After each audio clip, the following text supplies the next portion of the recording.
Let's play a little music, shall we? Let's turn that echo off.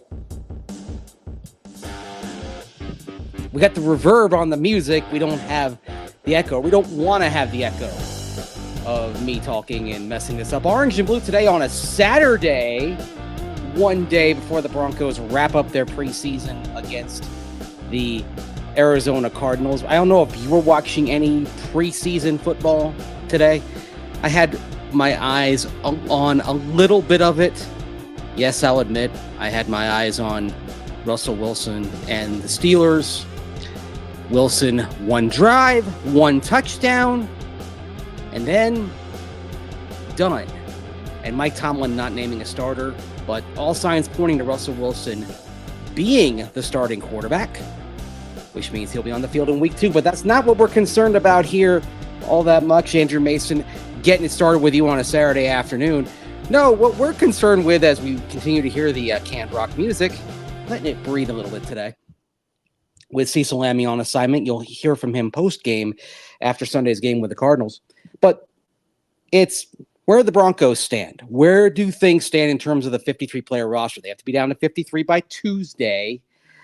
And there are some tough decisions coming. And the tough decisions, I think, start with quarterback. Because in a vacuum, you'd be advised to keep all 3 quarterbacks. They do something different. Zach Wilson certainly brings some potential. Bo Nix obviously the starter. And Jarrett Stidham's in his second year in the offense. He knows what he's doing. But you start looking around the roster, and when you really kind of start carving down to 53, there are some tougher cuts. For example, tougher cuts of younger players, perhaps. We're going to get into that, and that's why there is a legitimate question. Can the Broncos keep 3 quarterbacks? I think they will. And Sean Payton certainly is showing signs that he will do just that. And in fact, he did talk about that on Friday. I think we've studied 14 last year, the 32 teams, just under half the league. And I know the rule recently changed where if in fact you do, this came after the 49ers-Eagles game, that third comes up without any count, and so, but ultimately, I think most importantly, you're really looking at your assets when we make that decision. So, of course, Sean Payton talking about the third quarterback, that's the rule that's changed in the wake of that January 23 NFC Championship game, Philadelphia and San Francisco, when it looked like the 49ers would be caught short at the quarterback position potentially. So, you can keep a third quarterback, and then there's a spot for him on the active roster that doesn't count against your regular total of game day active. So you're covered that way.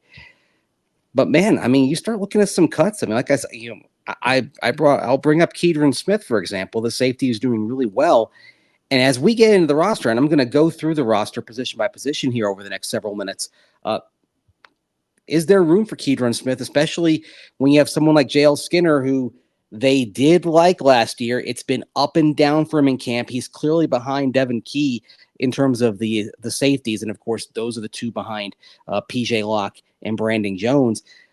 Keidron Smith's playing better right now, you could say, than J.L. Skinner, even though Smith has been on a lower tier of the depth chart. Here's what Vance Joseph had to say on Thursday about Keidron Smith back there at safety. Well, we have a lot of young guys playing well. He's one of them, obviously. He's had 2 good weeks. He's a guy that's played some corner, nickel, and safety for us. So he's got the traits that we like. He gets the ball. He's got man cover skills. He can blitz. He can tackle. That's been impressive, watching him tackle and make calls. Because it's his first time playing safety at a full-time appointment. So he's tackling, he's making plays, and he can surely cover. So that's a skill set that you always want, guys who can get the ball in the back end. Yeah. 2 interceptions in 2 games for Keidron Smith. Some of it is right place at the right time, but being able to procure that ball when it's available, that is a skill, and you are looking for ball skills at the safety position. Some of the comments coming in, Detroit Mission Control. By the way, I got to throw this graphic up here because Detroit Mission Control did send me something earlier today, and it sort of sums up the Bo Nix era. It sums up what the roster is going to look like. What are we thinking? We're nixing to find out. You know what? The best thing is, I got a gift for that. You can hear the rim shot in your mind, can't you? All right. Elsewhere in the comments, we got Tom checking in saying, I'm reminded of Isang Bassey's performance last season when I think of Keydron Smith's stats. And of course, yeah, Isang Bassey was around the ball, then got plenty of playing time early. Isang Bassey basically became the scapegoat in week 3 when the Broncos gave up 70 and he got cut. So that is actually a pretty fair comparison. And maybe also it shows that perhaps too much was asked of Isang Bassey. The thing with Bassey, though, is you had him in for a few years. By that point, he'd bounced off and on the fringe of the roster, really going all the way back to 2020. You knew who he was at that point. Keydron Smith coming in this year, much more of the unknown. Roport checking in saying, who's your biggest riser and faller of the offseason? Ooh, wow. Biggest riser? Well, he was going to make the roster anyway, but boy, I've been impressed with how Jonah Ellis has taken to things, especially during training camp. He's probably my biggest riser of training camp so far. Biggest faller? Ooh, wow, that's tough. That's a tough one. We'll see. I'll tell you what. I've got as I go through the tackles, for example, I've got Matt Parrott not making the 53, and I think the plans were that he would make it. Seeing some of the things that have been done, like they're Alex Palczewski, they're trying him at guard as well, and as well as being the swing tackle. I could see a future where maybe the Broncos decide to go young with the backups behind Mike McGlinchey and Mike McGlinchey and Garett Bolles. Perhaps Matt Parrott is a guy they think they can slip through the practice squad, because another thing that comes into play here, there's a lot of mechanisms in regards to the roster. A thing that comes into play is that if you are a vested veteran, at least 4 years of service in the NFL, you are released, you're not waived. So you can go to that player when he's released and say, look, this is the plan for you if we bring you back to the practice squad to activate you. So it's like we saw last year, Thomas Incoom, J.L. Skinner weren't among the best 53, but the Broncos didn't think they could expose them to waivers, and so they cut other guys and brought them back. Look for some things like that, and maybe someone like Matt Parrott, for example, is a player that they cut, bring back to the practice squad. You could see that also happening with Lil Jordan Humphrey. I think Tremon Smith on the defensive side is another candidate. Misplaced Alaska. I keep forgetting to thank you for replacing that Let's Ride banner. Oh, yeah, I got a lot of feedback. Although I know there's at least one regular viewer who wants to see the whole banner. And right now you can only see like the orange sun. But yeah, that's one of those things where for a while I was determined and stubborn to leave it up to say, hey, let's learn from history. And then I relented. Yeah, I wimped out on that one. I didn't want to. It was ticking people off.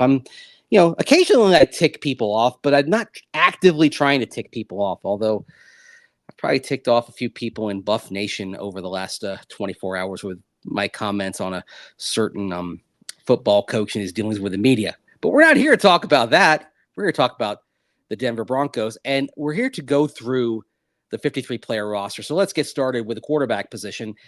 That's obvious. Now the question, and it led off the show, is do you keep all three? I've got the Broncos keeping all three, even though if you listen to Sean Payton and what he said to Diana Rossini and Chase Daniel last week, there could be something going on with Zach Wilson. This frickin' Zach Wilson now, the last week and a half. That's great. I grabbed him and I said, look, I just want you to focus on having fun and playing. My job is to make you millions either with us or for another team. Wow. His last 2 weeks have been outstanding. Yeah. Now, certainly that would put Zach Wilson on the market, but I think when Sean Payton is talking about that, I think he's talking more about the notion of having Zach Wilson around for the year. And he keeps referring to all three quarterbacks and like using the future tense. We will have them around. He said that, I believe, 3 days ago when he was talking about the quarterback position. So I read that as he wants all three around. Now, could you slip Jarrett Stidham to the practice squad? Yes, but you run a risk, even though you can tell him, hey, we're going to bring you back. We're going to promise you this. If you're the Green Bay Packers and your backup quarterback situation is Sean Clifford and Michael Pratt, and you just saw Jarrett Stidham, and Jarrett Stidham made some plays on you. Jarrett Stidham is an upgrade at backup quarterback behind Jordan Love if they brought him in. And the Packers could simply offer him a better opportunity than the Broncos could at that point. So if you really want Jarrett Stidham around, I think you have to keep him on the 53. Let's go to running back. This is an interesting position.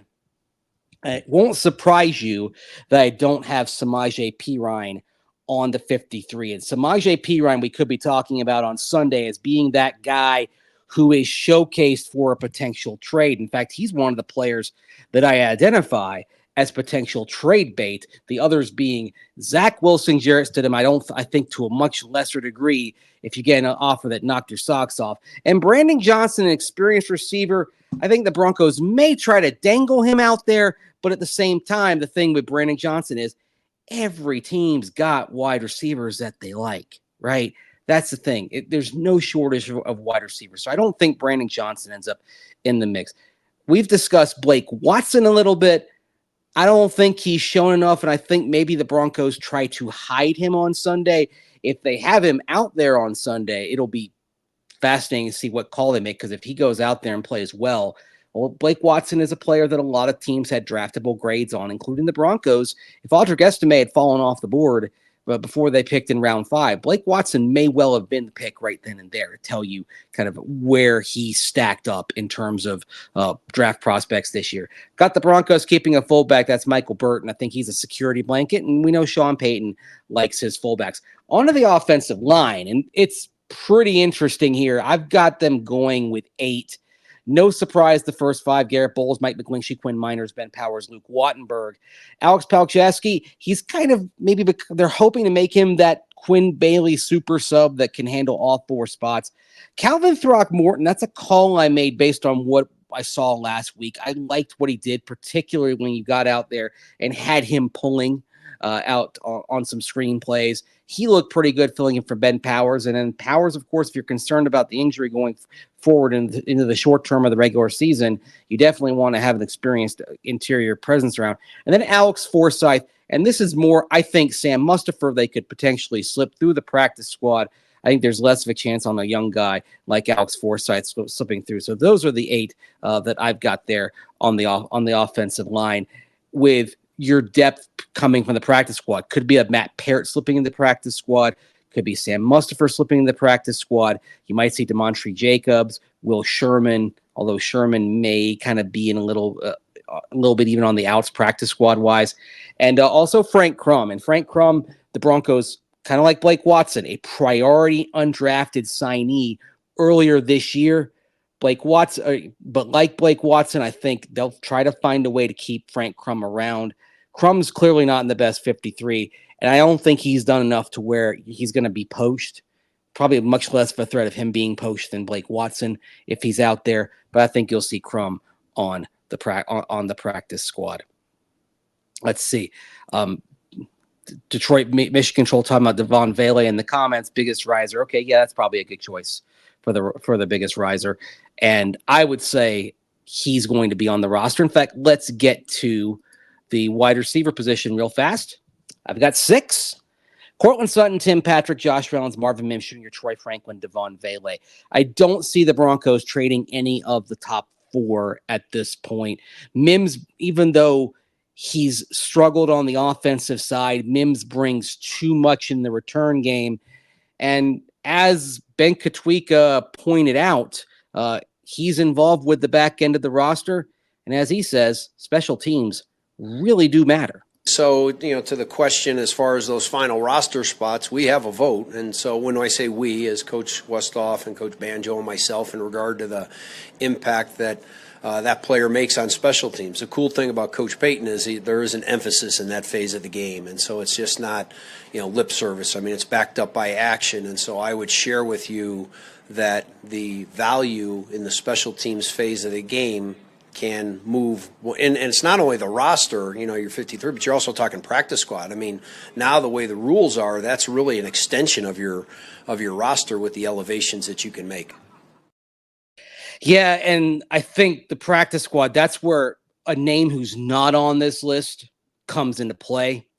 And that name I'm talking about is Lil Jordan Humphrey, who the Broncos played the practice squad elevation game with last year, used those elevations, eventually moved him up to the 53.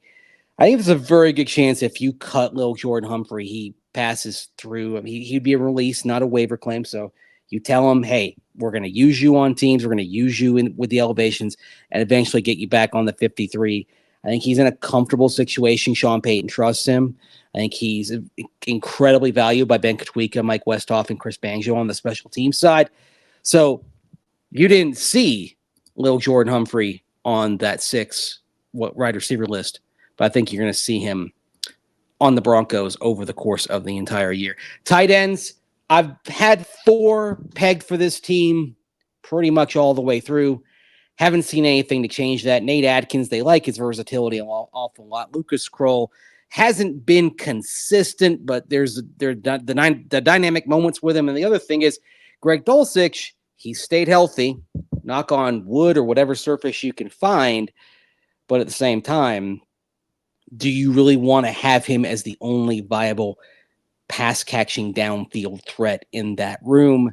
That's why I think you keep Lucas Kroll as well and then Am Troutman there at the top of the depth chart. Now we get to the defense, and this is where it gets interesting. There are 2 areas you'll see I've got an or at the back end of the depth chart. You see there, defensive line, I've got 6. Zach Allen, Malcolm Roach, John Franklin Myers, DJ Jones, Angelo Blackson. Now, Jones, it's interesting because the Broncos could get some significant cap savings by cutting him, but he's had a good camp, and with what they've done to bolster that unit, they're not going to rely on him to play as much. I think you're going to get better work from him. DJ Jones's body type, unfortunately, it's not the type that ages really well. It's also not the type that lends itself to playing more than 40% of the snaps. I think they're going to get a good rep count out of DJ Jones for him, and he'll be effective. I love Malcolm Roach in there. John Franklin Myers, Zach Allen was talking earlier this week about kind of how it's a good room. And I think Malcolm Roach's personality has brought something to that room. Angelo Blackson's had a really good camp, just keeps on flashing. And then that last spot, Jordan Jackson or Matt Henningsen, this may well come down to who are you more likely to pass through to the practice squad.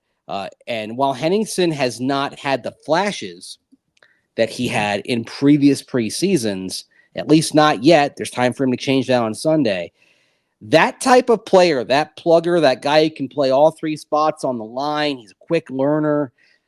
That and even helps some of the younger guys, get things down pat. That is something that does have value. And so Henningsen's the type that if you put him on waivers, and as a 3rd-year veteran, he's subject to the waiver claim process, I would not be surprised to see someone else pick him. And so that may come into play with the final decision there at defensive line. Edge rusher. Only got 4. Baron Browning, Jonathan Cooper, Nick Benito, Jonah Ellis. Thought long and hard about Dondrea Tillman. Thought long and hard about Thomas Incoom. Incoom had some flashes earlier in training camp.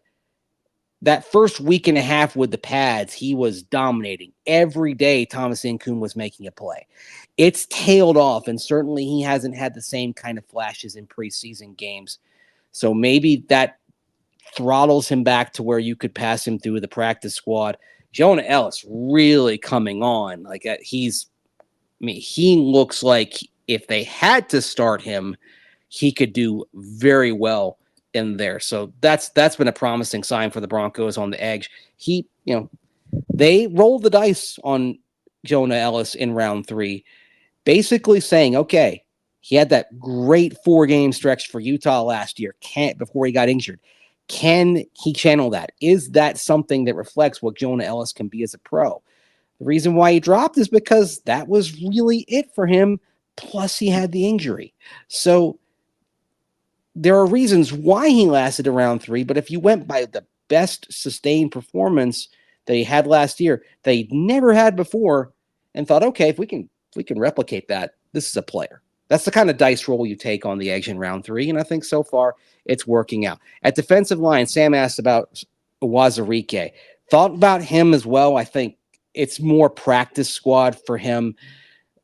I think all the stuff that went on with the gambling charges that were dropped because they were dropped because of improperly obtained evidence back in Iowa. I think that's the kind of thing that may lead some teams to stay away. If you're rolling the dice, I think you've got a pretty good chance of getting a Wazirike to the practice squad. Back to tight end for a moment. Phil says we need more hands tight ends. You might be waiting until free agency and the draft next year on that one. You may just be forced to ride out with what you've got. William Catalano says, I think you keep Henningsen because he knows VJ's system at this point. Well, I mean, he does. That is certainly helpful. You also have a new defensive line coach there in the room, and so a new voice that can actually that can change things a little bit. Sam Parnell asking, would Nate Atkins slide to the practice squad? They didn't think he would last year, and I don't think they think he will this year. The versatility that he has, running back, fullback, tight end, special teamer as well. He's a core special teamer. That's something that I think will probably push him down. It would push him onto the 53 and would ensure that if you cut him, you may not be bringing him back. Inside linebacker. Now I'm going with 5, not 4 at inside linebacker. Going with 5. And I have Lavelle Bailey. There is your undrafted rookie on the 53. So I'm projecting the streak all but 1 year since I believe 2004 is when the streak started. All but 1 year, you've had at least one undrafted rookie on the initial 53. I think that'll be Lavelle Bailey. Justin Strnad, I would actually say this on Strnad versus Bailey. Bailey may get on the field before Strnad if there are injuries at inside linebacker. Strnad is back for special teams. And as I noted and as I played in that clip from special teams coordinator Ben Katwika, that's going to have a big play in the back end of the roster. They're special teamers. And there are some, maybe it'd be practice squad, like little Jordan Humphrey, which I project for him. For some guys, it's going to be on the 53. Although Justin Strnad, vested veteran, so possible that you may be able to pass him through. On to the secondary, cornerback. No surprises here. I think I've got 6, Pat Surtain, Jaquan McMillan, Riley Moss, Levi Wallace, although we're going to find out a little bit about where he stands with his hamstring, assuming that he plays on Sunday as expected. Damari Mathis and Chris Abrams-Drain. Wallace, a little interesting thing because if he can't stay healthy, like if the hamstring flares up on Sunday and limits him, there's a little thing that's changed this year in terms of injured reserve and the roster. You can have 2 players that you designate on Tuesday as injured reserve designated to return. They don't have to be on the 53 for a day with 2 guys. Like in years past, you have to put them on the 53 for a day and then put them on IR. Now, this year, you can do 2 players that are not on your 53 but go on IR and they can return after 4 weeks. So let's say Levi Wallace, the hamstring flares up. That may get you an extra roster spot if you decide, okay, we're going to wait 4 weeks. But also, you may not want to wait 4 weeks because you want to have an experienced reserve there beyond what you have. You've got Chris Abrams-Drain as a rookie, Damari Mathis, year 3, benched last year, Riley Moss. Looks like he's the starter, the putative starter at CB2, but still not very experienced. On to safety. This is another or right there with JL Skinner or Keydron Smith.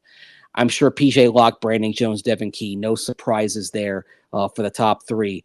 The question may come down to who is more likely to pass through to the practice squad and pass through waivers. Delarian Turner-Yale, you're going to get him back. at some point, likely October, off of the PUP list. So he won't count to the 53. And real quick, speaking of that, I just want to touch on edge rusher one more time, because you'll notice only 4. You're expecting Drew Sanders back in October or November from the torn Achilles. There's your extra guy in there. And yes, Drew Sanders at this point probably appears to factor more as an edge than an inside linebacker in terms of the Broncos' planning purposes going forward for this year and beyond. Let's just check the comments real quick. Conga Hydra, keep Smith instead of Key at safety. That could be a practice squad type of move there in terms of manipulating it. But Devin Key getting some first-team reps, getting some starts while Brandon Jones has been dealing with a hamstring injury. Does that mean there's less a chance of slipping him to the practice squad? Jules making a good point that Lavelle Bailey has mentioned him. He mentioned him in the interview with Diana Rossini and Chase Daniel a week ago. Also was mentioning Lavelle Bailey all the way back in May during rookie minicamp and OTAs as well. Lavelle Bailey, and in fact during OTAs, said Lavelle Bailey is one of the guys in the mix even to start at that point. Now it's kind of gone away from that. It does look like it's going to be Cody Barton and Alex Singleton as a starting twosome. Doesn't mean they're not high on Lavelle Bailey. This group scares me outside of Singleton, referring to the inside linebackers. Yeah, that's something the Broncos may want to address, but let's see where Griffith is coming off of the injury. Of course, he did get banged up last week, but then has gotten back to work since then. Conga Hydra saying, I bet it was Rike doesn't make. Oh boy. Yeah. There's really only one thing I have for that. I mean, that's kind of low, but yeah.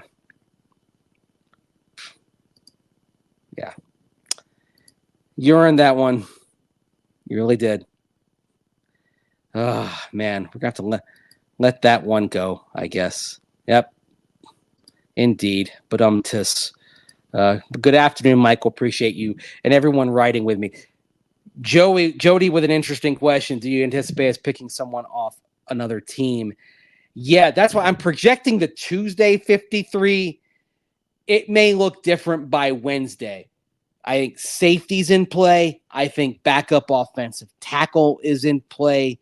I could even see maybe inside linebacker in play as you get to a day later and maybe make a claim or two. The Broncos, they're sitting 12th in the waiver claim list. It's just like the draft. So no guarantee that they can pick up anybody they want. I still think they should have taken that higher waiver claim, number 5 last year, for more than a ride. Appreciate the kind words, Alan. Appreciate all for you listening and watching. I appreciate all of you joining me here on this Saturday afternoon, this relatively unplanned show. Well, I shouldn't say.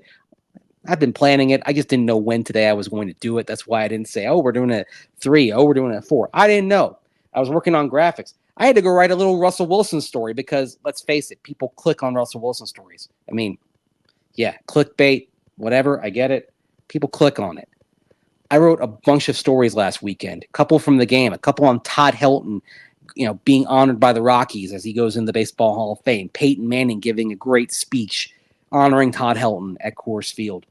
Even wrote about Randy Gregory getting cut by the Bucs. Even wrote about Teddy Bridgewater with his preseason coaching debut. By the way, big shout out to Teddy for winning his actual coaching debut at Miami Northwestern High School this past week. So, yeah, Teddy moving on to what Chuck Noll would call his life's work.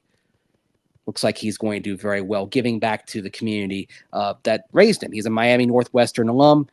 The team even plays on Teddy Bridgewater Field, which I believe came from out of the big contract that he got in Carolina in 2020, which was made possible by the work he did for Sean Payton as his fill-in quarterback back in 2019. Don't think that I've forgotten about special teams. I would not forget about special teams in this roster equation. And I've got Riley Dixon winning the punting battle, Mitchell Fraboni and Will Lutz rounding out the specialists. Ben Katwika did say a couple of days ago that the preseason games do weigh a little bit heavier in terms of that. The thing with Riley Dixon versus Trenton Gill, you know me, I've been checking the hang times, charting the distances, etc. most days Trenton Gill will have the single best punt. He's got a cannon. The consistency isn't there. And as you saw in his first couple of punts last Sunday, the hang time wasn't there like you'd like. I mean, he had a couple of hang times that were sub 4.0, which is a coverage nightmare. If you kick it out of bounds, at least you're minimizing the damage. But if that thing is 3.85 seconds and it's down the middle, you're in trouble. You're allowing a big return. So I think Riley Dixon, a little bit more of a security blanket at this point for the special teams. That's why I think he's going to make it. I mentioned the trade bait earlier. I'm going to talk about some young players on the bubble just to kind of get into them. I mentioned, Keydron Smith, J.L. Skinner. I think they're fighting for one spot. Lavelle Bailey on the bubble. Thomas Incoom, even though I don't have him on the 53, very much on the bubble right now. Tyler Beatty and Blake Watson. And this is where if you go light at another position and you go heavy at running back. Now, then the question becomes, okay, who is more likely to pass through waivers? It's Beatty. Beatty being in his third year out from college, very good chance that even with his strong preseason play, he isn't going to be picked up. Blake Watson, you're closer to the draft. He's still kind of the newer, shinier toy, basically, as teams do their evaluation and look into that. A running back who, like Beatty, who respectfully to him, he was out there for rookie minicamp heading into his third off season. That's not a good sign. That's why I think someone like Beatty, I think it's likely Beatty's on the practice squad. I think Blake Watson, he's around one way or the other, but you may run the risk of losing him if you expose him to waivers. That's something to keep an eye on. Blake Watson might end up being this year's J.L. Skinner, perhaps. Troy Franklin could also be another J.L. Skinner for this year. As for what's going to happen with the roster, got to bring that up again. We're Nixon to find out. Oh, man. I actually went a little crazy on StreamYard today, so we add a few GIFs. Didn't get a chance to use this one because sometimes my head is spinning. Didn't get a chance to use this one. That's Brock Olivo when he's asked about Andy Janovich, by the way. It's nice to always feel that way about somebody. Find somebody who sees you the way Brock Olivo sees Andy Janovich right there. Sean Payton with a shrug from the draft press conference. And then this is an oldie but goodie. If I'd had a chance, I think I would have worked one of those in today. So anyway, that's what I add to it. Let's go to the comment section real quick. I love hearing from you. This is from Jules. Love seeing Mace having fun and getting more comfortable with the system. Yeah, there's a lot to process here. Like, doing a show, writing solo, the video, the GIFs, all that. Thanks for bearing with me. This is it. This is something new for me here, being able to run it like this. But it's appreciated. Virginia Hernandez representing Chiefs Kingdom. Hey, thank you for watching. I don't care if you're a Chiefs fan. Thank you for watching. Like, we appreciate the audience. Yes, maybe you're going to come and mess up the comment section, but Chiefs fans, Raiders fans, you know what? You can watch this show. It's okay. You might be hate watching it. I am not offended by anyone hate watching this. That's fine. Thank you. Dom Jaramillo, thank you for your football knowledge on this Saturday afternoon. Yes, I'm going to exchange this for the other football. As soon as I wrap this up, head down and watch some USL Championship Switchbacks versus New Mexico United, the I-25 Derby coming up tonight. Three-peat coming, Virginia Hernandez says, for the Chiefs. All right, yeah, whatever. They're not going to get a three-peat. I'm going to pick it right now. Jules, I use StreamYard myself. I know the pain. Yeah, it's a little bit. Kyle, Elijah Garcia. Ooh, you know what? Yeah, he's still here. He exploded last summer. Like, one of my favorite players during the preseason. And then got out there, got a sack, and then went back to being inactive in the regular season. And looking at how they're utilizing players, I think he's just somebody that unfortunately looks like he's fallen out of favor. Maybe he sticks on the practice squad. You have 16 spots, but I don't think it's a guarantee that he sticks. It's not been as explosive a summer, unfortunately, for Elijah Garcia, which is too bad. I really like the guy. So Daniel J. Hey, you're doing great. Thank you. And for some reason, I have this vision of I wish I had the gif of the Ned Flanders inner child. Stay the course, Big Ned. You're doing super. Yeah, like that. That's kind of what I think. Conga Hydra, is Jano still in the league? Andy Janovich is not in the league, unfortunately. I'm trying to think. When was the last time? You know what? I'm going to cheat. I'm going to look it up here. When was Andy Janovich's last game? Let's see. He's a former American football fullback, according to Wikipedia, and his bounced the Texans in 2022, and that was it. So, yeah, love Jano. We'll always love Jano around here. Robert Johnson asking, how do you think Bonus will play at Seattle, one of the toughest NFL road environments, and against a kitchen sink, a defense that'll throw the kitchen sink at him? It's like you've been listening to our show. We've been talking about. We're going to get more into this in week one. I expect Mike McDonald to throw everything at Bo Nix, not just because he's a rookie, but he's a defensive-minded coach coming over from Baltimore. Seattle, as an organization, usually is defined by its defense. That's their identity, typically. It's an atypical Seahawks defense in terms of talent, although they've got some interesting pieces, but struggled mightily last year on that side of the ball. I think he's going to want to shake things up and make some moves. I think we'll see a lot from Seattle on that game, and it may be a challenge for Bo Nix, but here's the thing.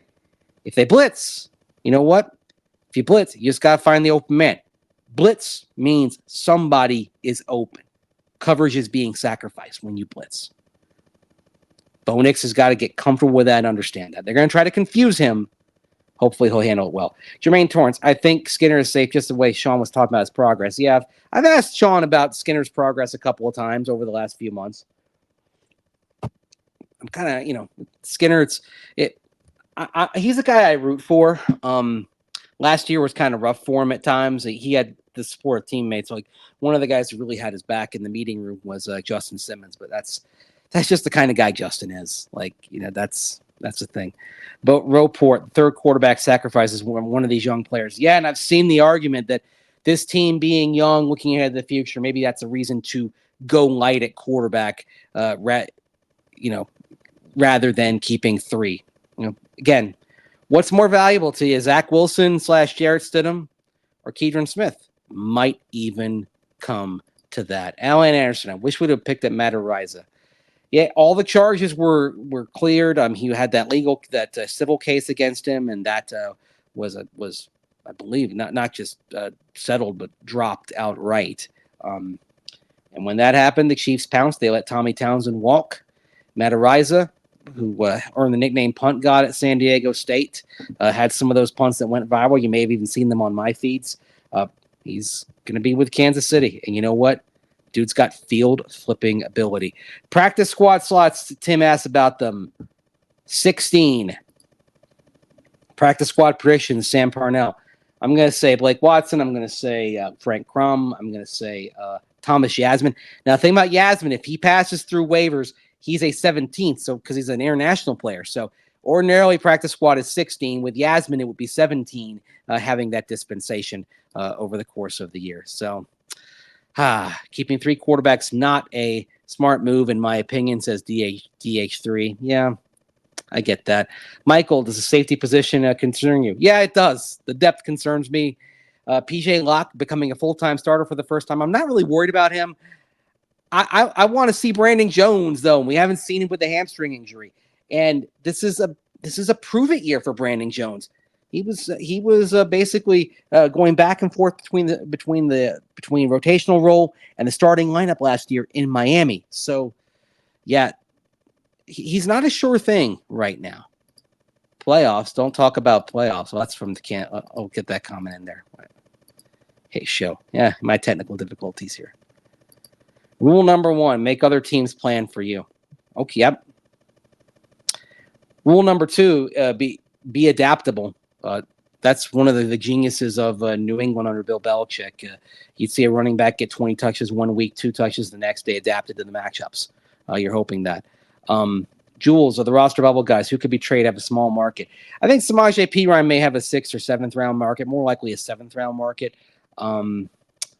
As for who they bring in via trade, I'd have to dive into the rosters around the league. I haven't heard anything really percolating just yet about the Broncos on the market, but these things really don't start cranking up until after the preseason ends. And the Broncos, they're ending the preseason late. There's only one preseason game after their game with Arizona on Sunday afternoon. The H3 should have drafted Bolles' replacement this year. Where? That's the problem. You didn't have a second round pick. You had obviously Bo Nix in the first. I mean, are you not picking Bo Nix because that's most likely where you're going to get a potential tackle? So I think that's one of those things that this year you just had to punt. He's in good spirits, good health, looks good out there right now. Who knows? He might even be back next year. Wouldn't surprise me. I think the Broncos, if I'm looking over the horizon right before we go here, I think the Broncos are going to pick edge or tackle round 1 next year. And I think what they do is going to likely depend on how the market looks. If the market looks good for drafting a tackle based on where they're selecting, I think they move on from Garett Bolles. If it doesn't look like they're going to get an immediate game-changing tackle, I think they pick edge and re-sign Garett Bolles. That's not out of the realm of possibility here. So anyway, it's been fun. Been fun riding with you. Gosh, 41 minutes. Holy cow. Thanks for joining me. Thanks for all the questions, by the way. I mean, I see like 1,500 people watching right now, so appreciate all of you taking time on your Saturday to join me here on this solo edition of Orange and Blue today. We'll have plenty more. On Monday, we may start learning the cuts on Monday, and then here tomorrow on the Denver Sports Digital channel, Cecil Lammey will have the post-game wrap-up, and you'll see more from me on the Facebook and the Twitter, X, whatever you're calling it, and I'll have plenty written from the game at denversports.com. So thanks again for watching. Appreciate you. I'm not going to use Cecil sign off, but I'm just going to say take care. Thanks for watching, and I'll see you on Sunday.